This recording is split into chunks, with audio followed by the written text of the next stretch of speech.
अस्सलाम वालेकुम व्यूअर्स, मेरा नाम अली मुस्तफ़ा है। आप देख रहे हैं इलाज मुआलजा का official Facebook page and official YouTube channel.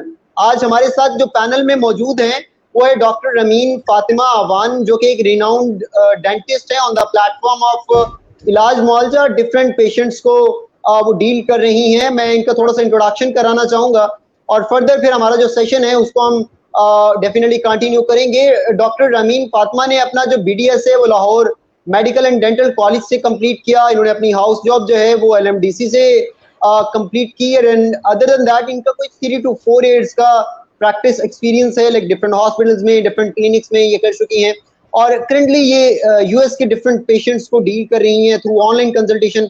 जैसे कि मैंने आपको बताया, ये हमारे प्लेटफॉर्म पे, इलाज मुआलजा के प्लेटफॉर्म पे भी अवेलेबल है और अपनी जो लाइक ऑनलाइन कंसल्टेशंस हैं उनकी सर्विसेज जो है वो प्रोवाइड कर रही हैं। बेसिकली हमारा जो आज का टॉपिक है वो है मुंह की बदबू के हवाले से या मसूड़ों से खून आना, जिसको हेलिटोसिस कहते हैं या जम्स ब्लीडिंग, अगर मैं इंग्लिश में उसको प्रोनाउंस करूं तो जम्स ब्लीडिंग कहा जाता है, मुंह से खून आना। तो इस हवाले से हम बेसिकली डिस्कस करेंगे कि उसकी काजेज क्या होती हैं, लेकिन की वजूहात, उनकी वजूहात क्या होती हैं जिसकी वजह से जम्स ब्लीडिंग होती है, और अदर देन दैट उसका ट्रीटमेंट क्या है। अगर जम्स ब्लीडिंग आना हमें स्टार्ट हो गई है तो फिर उसको ट्रीट किस तरह से किया जा सकता है, उसको क्योर किस तरह से किया जा सकता है।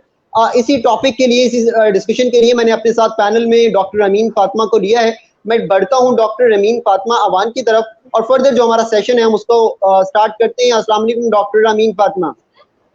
वालेकुम अस्सलाम। डॉक्टर अमीन, आपकी आवाज थोड़ी सी कम आ रही है। वालेकुम अस्सलाम। आप खैर? जी डॉक्टर अमीन, कैसी हैं आप? खैरियत से हैं? मैं ठीक ठाक। डॉक्टर अमीन, जैसे कि मैंने अपने व्यूअर्स को बताया कि हमारा आज का जो टॉपिक है वो हेलिटोसिस और जम्स ब्लीडिंग के हवाले से, तो आप प्लीज थोड़ा सा इसका इंट्रोडक्शन एक तो दे दें और फर्दर जो हमारा फिर क्वेश्चन आंसर का सेशन है, जो हमारे व्यूअर्स पूछेंगे या जो हमारे मेरे पास क्वेश्चंस होंगे उसको मैं आपसे फिर डिस्कस कर लेता हूँ। तो आप थोड़ा सा इसका इंट्रोडक्शन दे दें, फर्दर जो फिर इसकी काजेज हैं या जो इसकी सिम्टम्स हैं या आगे फर्दर जो इसका ट्रीटमेंट है उसमें जो भी हमारे क्वेश्चन आंसर्स होंगे वो हम आपसे डिस्कस कर लेते हैं। तो प्लीज आप थोड़ा सा इसको एक्सप्लेन कर दीजिएगा। अच्छा, मेरी आवाज ठीक आ रही है? उम्मीद करती हूँ। जी मैम, आपकी आवाज आ रही है। I am getting you properly. अच्छा, ठीक है। तो हैलिटोसिस बेसिकली होती है जो मुंह से एक बुरी स्मेल आती है, जो सो के उठने के बाद तो आती ही है, लेकिन जब कुछ इसकी ऐसी कॉजेज होती हैं जो इंसान खाता है, खुराक के ऊपर बहुत डिपेंड करता है ये, और मुंह की सफाई के ऊपर बहुत डिपेंड करता है ये। और जो गम्स की ब्लीडिंग होती है वो फिर इस आगे ही इसको लेकर जाती है आगे। अगर एक मुंह की सफाई प्रॉपर ना की जाए, ब्रशिंग प्रॉपर ना हो, तो ये आगे मजीद दांतों की या मसूड़ों के मसलों में बढ़ती है ये। तो ये एक ठीक है। ब्रीफली जो है। जी मैम, ये दोनों चीजें आपस में लिंक्ड होती हैं? लाइक अगर आपके माउथ से ब्लीडिंग आ रही है, जम्स ब्लीडिंग हो रही है, तो क्या उसकी वजह से आपके लाइक आपके मुंह से बदबू भी आना स्टार्ट हो जाएगी, हेलिटोसिस भी होगी? अगर जम्स ब्लीडिंग हो रही है, क्या ये दोनों चीजें आपस में इंटरकनेक्ट हैं? या अगर जम्स ब्लीडिंग हो रही है तो मुंह से बदबू नहीं आएगी, या अगर मुंह से बदबू आ रही है तो जम्स ब्लीडिंग नहीं होगी, या ये दोनों चीजें आपस में इंटरकनेक्ट हैं? नहीं, गम्स की ब्लीडिंग बिल्कुल इंटरकनेक्टेड होती है। ब्लीडिंग होगी तभी मुंह से स्मेल आएगी। गम्स की ब्लीडिंग होती है इंटरकनेक्टेड हैलिटोसिस से, बिल्कुल ऐसा ही है। ठीक है, तो लेकिन ये जरूरी गम्स नहीं की है कि ब्लीडिंग की जो क्या रीजंस है? हाँ, जरूरी नहीं है कि जो मुंह से स्मेल आए फिर उस पेशेंट के गम्स ब्लीडिंग ही हो तो उसके मुंह से स्मेल आए। बैड ब्रेथ के और भी कॉजेज हो सकते हैं और ब्लीडिंग कम के एक सेपरेट कॉजेज हैं। ठीक है, सो मैम इसके कॉजेज क्या हो सकते हैं? जैसे हम अगर सिर्फ गम्स ब्लीडिंग को डिस्कस करते हैं, हेलिटोसिस हम इससे नेक्स्ट क्वेश्चन में आपसे डिस्कस कर लेता हूँ। अगर हम सिर्फ गम्स ब्लीडिंग को देखते हैं तो उसकी क्या क्या रीजंस हो सकती हैं बेसिकली? सबसे बड़ी कॉज तो इसकी होती है कि विटामिन सी डेफिशिएंसी की वजह से ब्लीडिंग होती है गम्स से। फिर डिफरेंट डिजीजेस और होती हैं। अगर पेशेंट को डायबिटीज है, अगर हम इनिशियल स्टेजेस से इनिशियली स्टार्ट करें, तो अगर पेशेंट जो है, सबसे पहले अगर उसकी इम्प्रॉपर ब्रशिंग है, वो दांत साफ नहीं कर रहा है, तो दांतों पे तो दांत तो खराब होंगे ही उसके, लेकिन उसके मसूड़े भी वीक होंगे। और आहिस्ता आहिस्ता इसी तरह जो है वो खाना फंसता है दांतों में, फिर खाना मसूड़ों तक जाता है, पॉकेट फॉर्मेशन हो जाती है। ठीक है। और जब खाना मसूड़ों और दांतों के बीच में फंसता है तो फिर उसके बाद गम्स की इन्फ्लेमेशन शुरू हो जाती है, जिसको हम सोजिश कहते हैं। वो जब सूजते हैं मसूड़े तो फिर ब्रशिंग पे या उनको टच करने पे मसूड़ों से खून आता है। तो अगर दांतों की सफाई ही इनिशियल स्टेजेस पे नहीं होगी तो ये प्रॉब्लम कॉज कर सकता है। इसके अलावा जो मेडिकल कंडीशंस हैं, जैसे विटामिन सी की कमी की वजह से मसूड़ों में सोजिश बढ़ जाती है, फिर ब्लीडिंग गम्स होते हैं। जिस तरह डायबिटीज़ है, शुगर के मरीजों में बहुत कॉमन देखा गया है ये, कि उनके भी मसूड़े ठीक नहीं होते, वो भी ब्लीडिंग गम्स का कॉज करते हैं। और भी इस तरह की ठीक है। काफ़ी डिजीजेज हैं जो ब्लीडिंग गम्स को तक लेकर जाते मैम जैसे कि आपने बताया ये वैसे तो डेफिनेटली खुद ये डिसीज है गम्स की हैं। ब्लीडिंग होना, लेकिन गम्स की ब्लीडिंग अगर किसी पर्सन को हो रही है, उसे कोई और डिसीज नहीं है, जस्ट उसे गम्स की ब्लीडिंग हो रही है, तो गम्स की ब्लीडिंग से आगे कौन कौन सी जो डिसीजेज हैं वो जन्म ले सकती हैं? देखें, ये तो हर चीज हमने देखी है ना कि मुंह से ही हर चीज इंसान के बाकी जिस्म तक दाखिल होती है। तो अगर एग्जैक्टली ओरल फ्लोरा यानी मुंह का ही आपका वो सफाई मेंटेन नहीं है तो उससे ठीक हर है। तरह की बीमारी जन्म ले सकती है।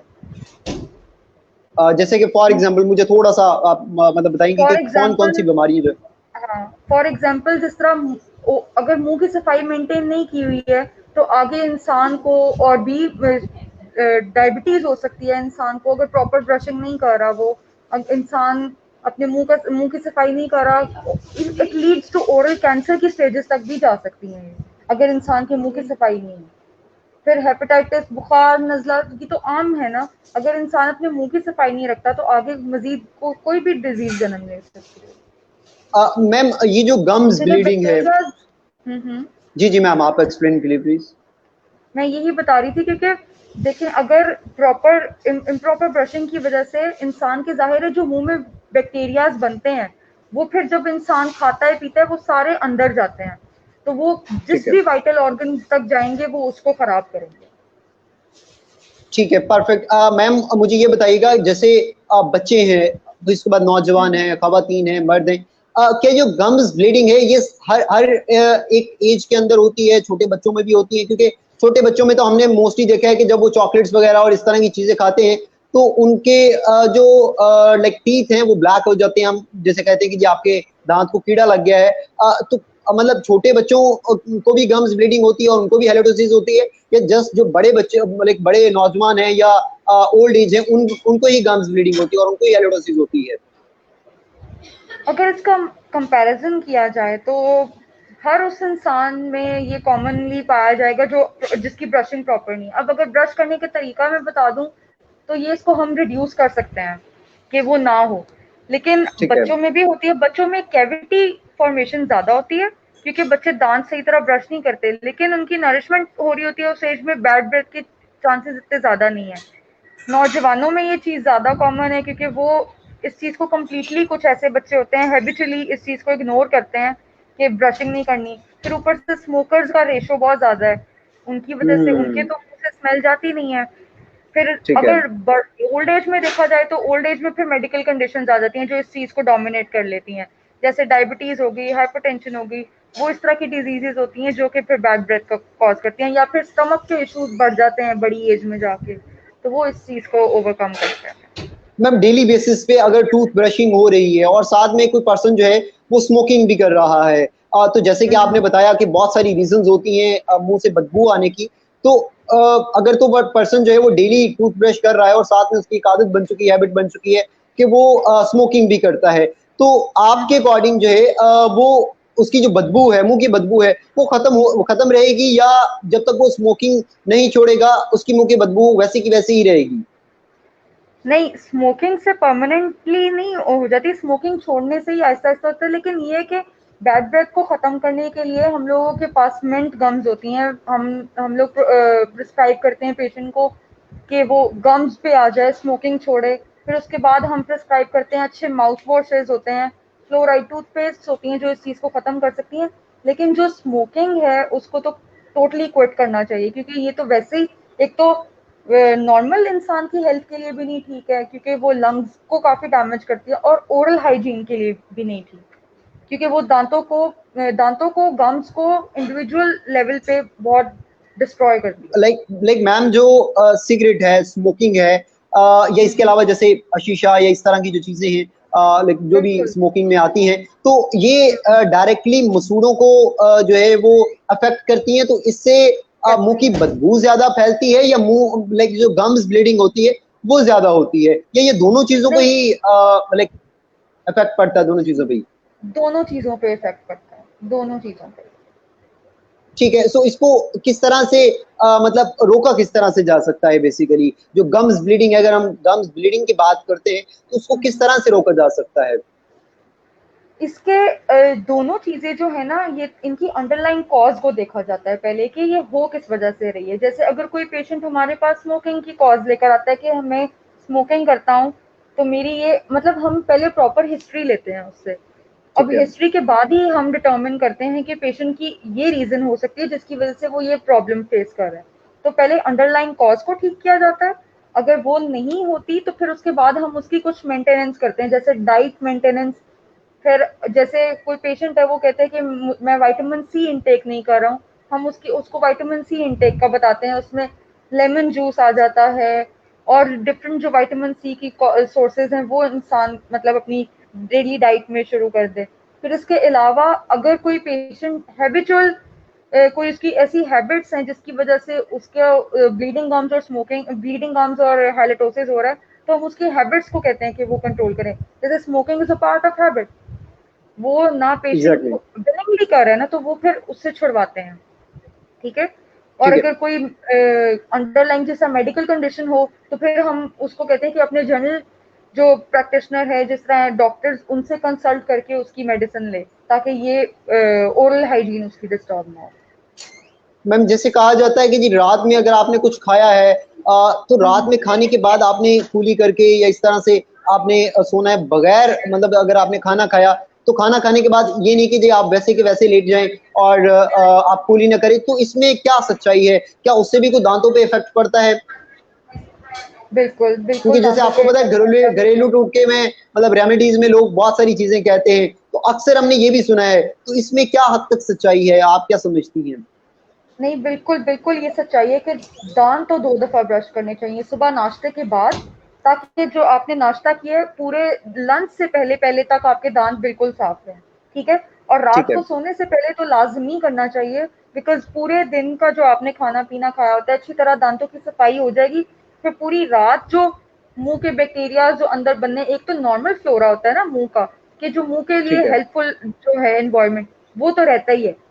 अब बैक्टीरिया जो है वो फीड करता है शुगर्स के ऊपर। अगर मुंह में ऑलरेडी कुछ हमने मीठा खाया है, कार्बोहाइड्रेट्स आजकल किस चीज में नहीं होते और कौन पसंद नहीं करता खाना, एग्जैक्टली। जैसे केक्स हो गए, रोटी में भी इवन कार्बोहाइड्रेट्स होते हैं। तो हमें चाहिए कि दांतों को अच्छी तरह से साफ करके फिर बेड तक सोने के लिए जाएं, ताकि मुंह साफ हो हमारा। ठीक है, सो मैम इसका ट्रीटमेंट क्या है? जो गम्स की ब्लीडिंग है, अगर किसी पर्सन को हो गई है तो उसमें उसका ट्रीटमेंट क्या किया जा सकता है, और इसकी कितनी स्टेजेस होती हैं? कोई पर्सन इनिशियल स्टेजेस पे भी होता है, या अगर कोई पर्सन को बहुत ज्यादा है तो उसमें क्या क्या स्टेजेस होती हैं और इसका ट्रीटमेंट क्या है? प्लीज एक्सप्लेन कीजिएगा। अच्छा, इसमें सबसे पहले हम देखते हैं कि गम्स की ब्लीडिंग का ट्रीटमेंट क्या है। कॉजेज मैंने डिस्कस कर ली हैं आपसे। अब ट्रीटमेंट जी। की तरफ आते हैं। ट्रीटमेंट में ये है कि सबसे पहले तो अंडरलाइन कॉज खत्म की जाती है, वो मैंने आपको बता दी सारी। अब अगर उससे भी प्रॉपरली ट्रीट नहीं हो रहा, जैसे गम्स इन्फ्लेम्ड है बहुत ज्यादा, सूजे में है बहुत ज्यादा, तो हम डिफरेंट टूथपेस्ट हैं जो प्रिस्क्राइब करते हैं, माउथ वॉशेज होते हैं प्रिस्क्राइब करते हैं। प्रोडेंट बहुत अच्छा माउथ वॉश है, हम पेरिडोंटेक्स टूथपेस्ट देते हैं, वो बहुत अच्छी है फॉर ब्लीडिंग गम्स। ठीक है। इसके अलावा आपका दूसरा क्वेश्चन क्या है? लाइक इसको कि किस तरह इसका से इसको क्योर किया जा सकता है, और फर्दर इसकी कितनी स्टेजेस कितनी होती हैं? स्टेजेस किस तरह? अब स्टेजेस इनिशियल लेवल पे अगर देखा जाए तो सबसे पहले दांतों के मसूड़े जो है वो सूजना शुरू करते हैं। सबसे पहले जो मेजरली ये शुरू होता है ना, वो उन्हीं पेशेंट्स में होता है जो रेगुलर बेसिस पे दांत साफ नहीं करते। और अगर करते हैं तो एक दांत होता है, दांत के जो मसूड़ा का जो जंक्शन है ना, उस एरिया को प्रॉपर क्लीन नहीं करते हैं। वहां पर एक तह जम जाती है, वो तह जमती रहती है, जिसकी वजह से वो हार्ड हो जाती है। वो तह, उसको प्लाक कहते हैं। अगर वो दांत के सरफेस के ऊपर से रिमूव नहीं किया जाएगा टाइमली थ्रू अ प्रोसेस जिसको हम स्केलिंग कहते हैं, अगर स्केलिंग कहा जाता है कि वंस पर 6 मंथ्स करानी चाहिए, 6 महीनों के ठीक है। बाद हर इंसान के लिए ज़रूरी है, 6 नहीं तो 8 मंथ्स बाद, लेकिन विजिट करना चाहिए डेंटिस्ट को, बिकॉज इट्स नेसेसरी। दांत तो इंसान का मेन हिस्सा है, स्माइल में आते हैं, इंसान की पर्सनैलिटी का पता चलता है उससे, ठीक है। एग्जैक्टली। मैम वैसे अगर भी वो भी अगर हम किसी भी चाहे महफिल में होगा। बैठे हैं, किसी भी महफिल में बैठे हैं, तो अगर हमारे मुंह से बदबू आ रही है, तो मैं नहीं समझता कि दूसरा बंदा आपकी बात सुनना पसंद करेगा। वैसे भी खुद खुद को इंसान को भी फील होता है कि यार मेरे मुंह से बदबू आ रही, तो मैं ये बात नहीं कर सकता। और मुंह इंसान के अगर दांत साफ नहीं है तो वो अपने दांत छुपाता है बात करते वक्त। छुपाता है, बिल्कुल ऐसा ही है, वो अपने दांत छुपाता है वो, और वो खुद भी कॉन्फिडेंस उसका भी लो होता है कि मैं किसी से इंटरैक्ट नहीं कर सकता या कुछ भी। इसकी मैम स्टेजेस का क्या आप। जिक्र हो रहा था, स्टेजेस स्टेजेस में ये कि जी जी। पहले तो मसूड़े सूजते हैं, मसूड़ों से खून आता है। इंसान जब देखता है कि यार मेरे मसूड़ों से खून आ रहा है, तो वो ब्रशिंग बिल्कुल छोड़ देता है, क्योंकि इट्स पेनफुल। वो ब्रश और नहीं एग्जैक्टली। करता, मजीद उसकी तरफ से बिल्कुल हट जाता है। फिर वो प्रॉब्लम जो है वो प्रोग्रेस होती है, बजाय कि उसको इंसान रिग्रेस करे, उसके बारे में कोई एक्शन ले, वो प्रोग्रेशन की तरफ जाता है। वो प्रोग्रेस करते करते दांतों में फिर मूवमेंट शुरू हो जाती है। जब दांत मोबाइल हो जाते हैं, एक तो मोबिलिटी के भी स्टेजेस होती हैं, एक तो हल्का सा हिलना शुरू होता है दांत, तो वो तो हम किसी भी तरह से सफाई के थ्रू, जैसे दांतों की स्केलिंग कर दी, अंदर से सारा वो जो था प्लाक और कैलकुलस रिमूव हो गया, तो फिर हम क्या करते हैं कि उनको माउथ वॉशेस या फिर अच्छे टूथपेस्ट प्रिस्क्राइब करते हैं, जिससे वो दांतों की मसूड़ों की जो स्वेलिंग होती है वो रिग्रेस हो जाती है, वो खत्म, अपनी ओरिजिनल पोजीशन में वो वापस आ जाते हैं। हमारे पास इसका ये है कि 60 to 70% रिजल्ट आ जाता है स्केलिंग ठीक है। के बाद। लेकिन अगर कुछ परफेक्ट। पेशेंट्स में ना आए, तो फिर हम उनकी अगर स्वेयर इन्फ्लेमेशन हो गम्स की, तो फिर हम जिंजिवोप्लास्टी करते हैं, वो एक सर्जिकल प्रोसीजर है, ठीक है। ठीक है। लेकिन वो आगे उसके अलावा फर्दर अगर स्टेजेस दांतों पे है, में, हाँ, बहुत ज्यादा वो जब फर्दर इंसान को मतलब ज्यादा हो रही हो ब्लीडिंग और इस तरह से। ज़्यादा ब्लीडिंग हो रही हो, तो फिर हम सर्जिकल प्रोसीजर्स की तरफ जाते हैं। फिर ये कि दांतों में जब मोबिलिटी आ जाती है ना एक दफ़ा, तो वो फिर इन्फेक्शन की कॉज़ करता है कि वो फिर पस फॉर्मेशन हो जाती है, मसूड़ों से पस निकलती है खून निकलने के बजाय, वो फिर मज़ीद ठीक है। आती है आपके मुँह से, ठीक है? तो फिर दाँत हिलते हैं और दाँत गिरते भी हैं।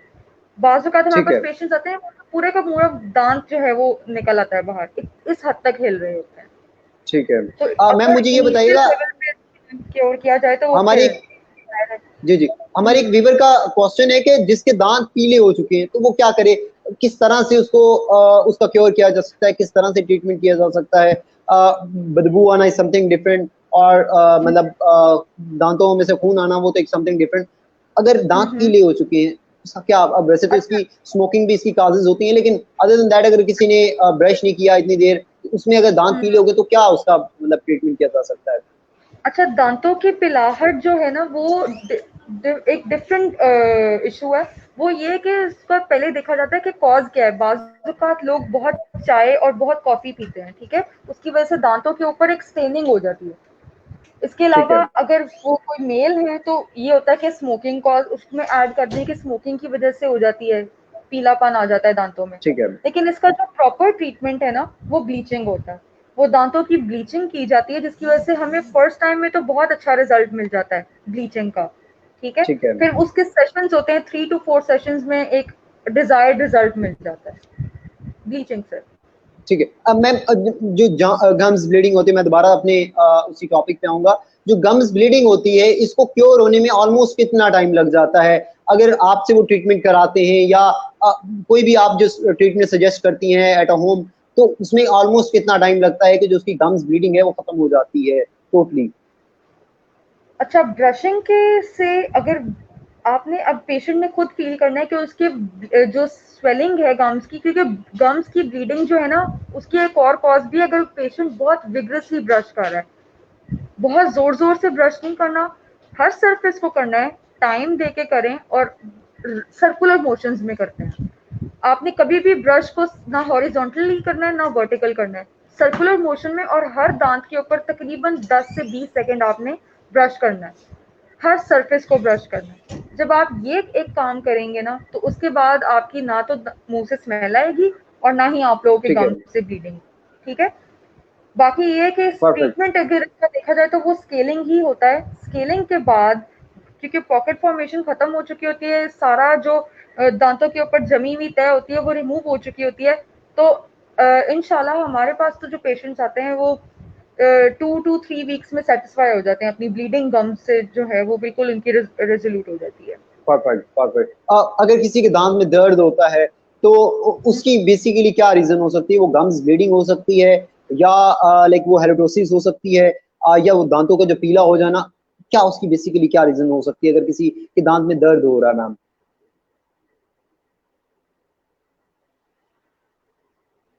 मिस्टर अमीन, आप सुन पा रही हैं मुझे? मिस्टर अमीन, आप सुन पा रही हैं मुझे?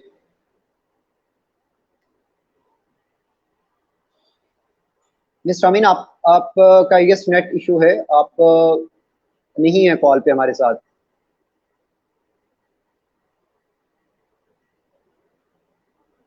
मिस्टर अमीन, आपको आवाज आ रही है मेरी? मिस्टर अमीन, आप प्लीज दोबारा अगेन से ज्वाइन कर लें, हम आपको बीट कर रहे हैं।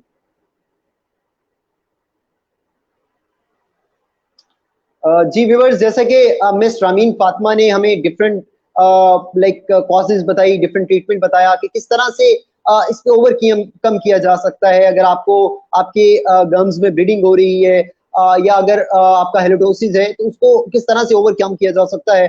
हमारी team again and again contact कर रही है मिस रामीन फातिमा से, probably as soon as possible वो हमारे साथ पैनल में मौजूद होंगी, और हमारी जो अभी ऑलमोस्ट 1 to 2 मिनट की डिस्कशन है उसको हम करेंगे, और फर्दर फिर हमारा सेशन क्लोज होगा। डेफिनेटली हम कल एक और नए सेशन के साथ आपके खिदमत में हाजिर होंगे। Just wait for few minutes, इंशाल्लाह miss Rameen Fatima will get back to us, and we will continue our session as well इंशाल्लाह।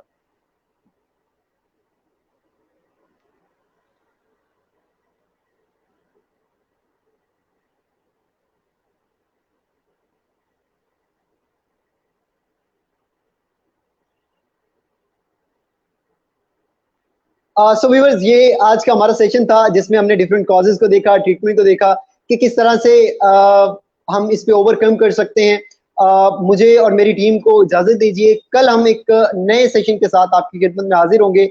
अपने मेजबान अली मुस्तफ़ा को दीजिए इजाजत। अल्लाह हाफिज।